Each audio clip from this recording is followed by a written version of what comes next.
La Bible en un an, le 29 mai, le deuxième livre de Samuel, chapitre 15, verset 30, au chapitre 16, verset 23, le livre des psaumes, chapitre 119, verset 113 à 128, le livre des proverbes, chapitre 15, versets 22 et 23, l'évangile de Luc, chapitre 23, verset 13 au verset 43.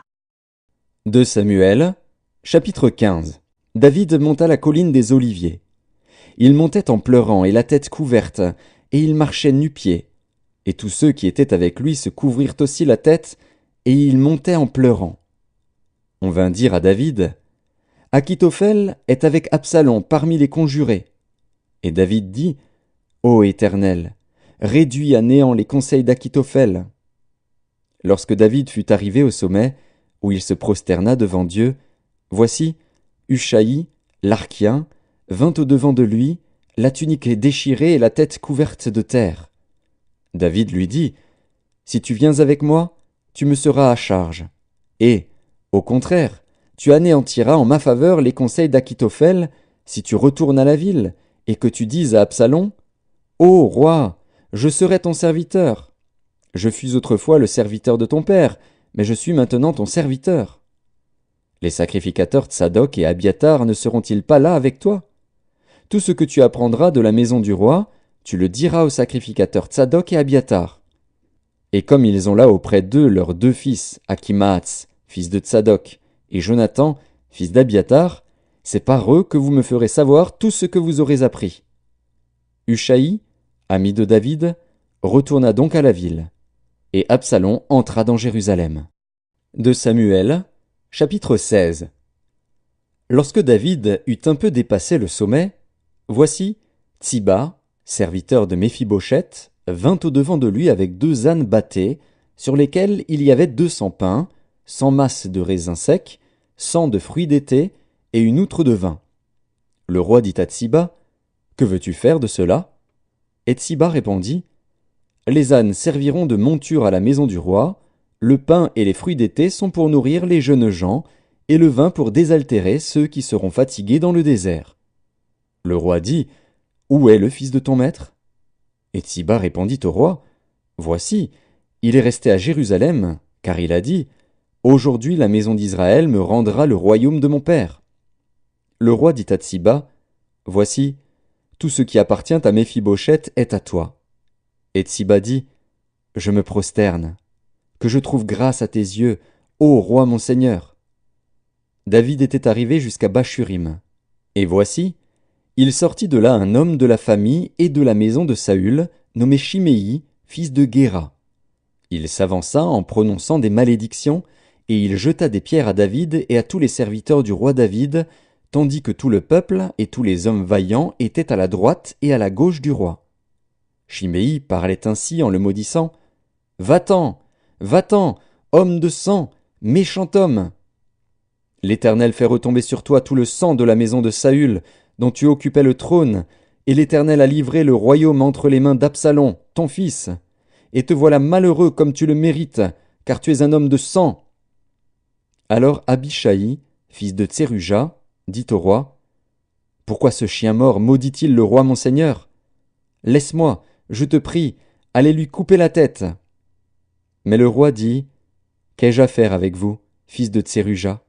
S'il maudit, c'est que l'Éternel lui a dit, « Maudit David. » Qui donc lui dira, « Pourquoi agis-tu ainsi » Et David dit à Abishai et à tous ses serviteurs, « Voici, mon fils, qui est sorti de mes entrailles, en veut à ma vie, à plus forte raison ce Benjamite.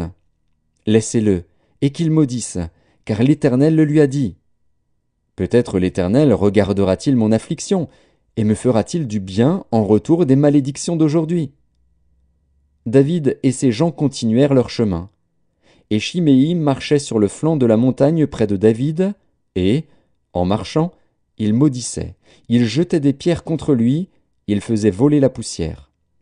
Le roi et tout le peuple qui était avec lui arrivèrent à Agéphim, et là ils se reposèrent. Absalom et tout le peuple, les hommes d'Israël, était entré dans Jérusalem, et Achitophel était avec Absalom. Lorsque Hushaï, l'Archien, ami de David, fut arrivé auprès d'Absalom, il lui dit: « Vive le roi! Vive le roi !» Et Absalom dit à Hushaï: « Voilà donc l'attachement que tu as pour ton ami. Pourquoi n'es-tu pas allé avec ton ami ?» Hushaï répondit à Absalom: « C'est que je veux être à celui qu'ont choisi l'Éternel et tout ce peuple et tous les hommes d'Israël, et c'est avec lui que je veux rester. D'ailleurs, qui servirai-je? Ne sera-ce pas son fils? Comme j'ai servi ton père, ainsi je te servirai. » Absalom dit à Achitophel: « Consultez ensemble. Qu'avons-nous à faire ?» Et Achitophel dit à Absalom: « Va vers les concubines que ton père a laissées pour garder la maison. Ainsi tout Israël saura que tu t'es rendu odieux à ton père, et les mains de tous ceux qui sont avec toi se fortifieront. » On dressa pour Absalom une tente sur le toit, et Absalom alla vers les concubines de son père, aux yeux de tout Israël. Les conseils donnés en ce temps-là par Achitophel avaient autant d'autorité que si l'on eût consulté Dieu lui-même. Il en était ainsi de tous les conseils d'Achitophel, soit pour David, soit pour Absalom. Psaume 119. Je hais les hommes indécis et j'aime ta loi. Tu es mon asile et mon bouclier, j'espère en ta promesse. Éloignez-vous de moi, méchants, afin que j'observe les commandements de mon Dieu. Soutiens-moi selon ta promesse, afin que je vive, et ne me rends point confus dans mon espérance. Sois mon appui pour que je sois sauvé, et que je m'occupe sans cesse de tes statuts.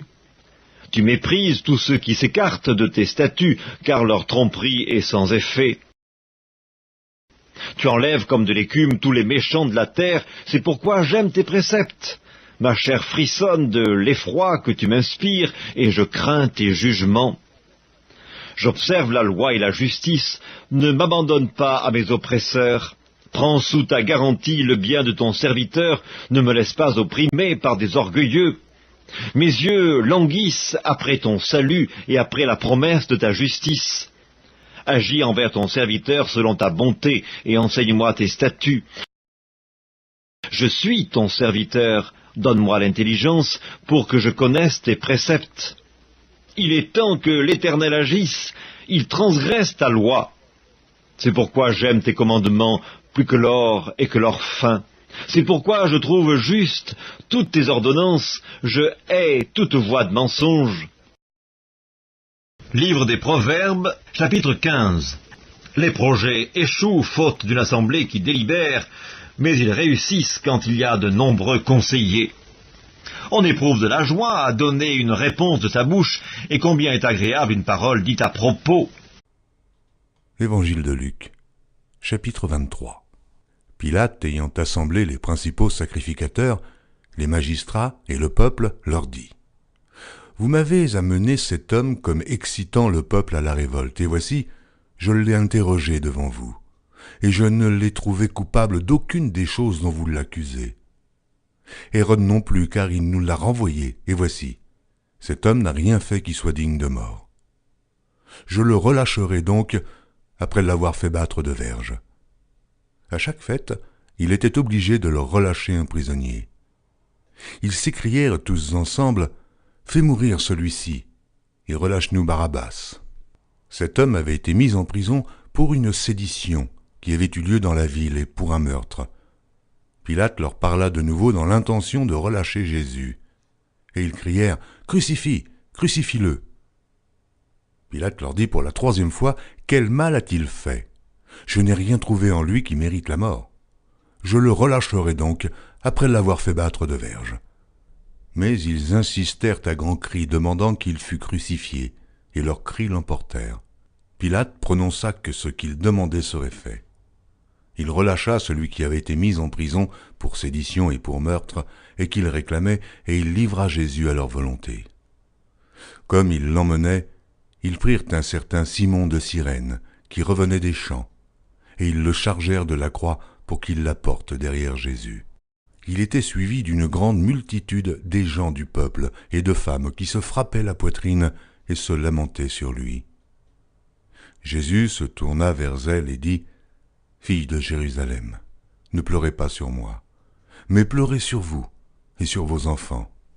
Car voici, des jours viendront où l'on dira « Heureuses les stériles, heureuses les entrailles qui n'ont point enfanté, et les mamelles qui n'ont point allaité. » Alors, ils se mettront à dire aux montagnes « Tombez sur nous » et aux collines « Couvrez-nous ».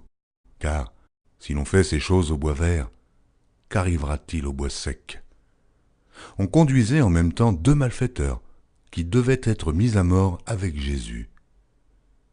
Lorsqu'ils furent arrivés au lieu appelé Crâne, ils le crucifièrent là, ainsi que les 2 malfaiteurs, l'un à droite, l'autre à gauche.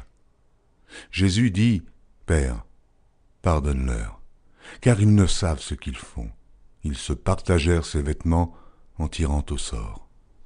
Le peuple se tenait là et regardait. Les magistrats se moquaient de Jésus, disant « Il a sauvé les autres, qu'il se sauve lui-même s'il est le Christ, l'élu de Dieu. » Les soldats aussi se moquaient de lui.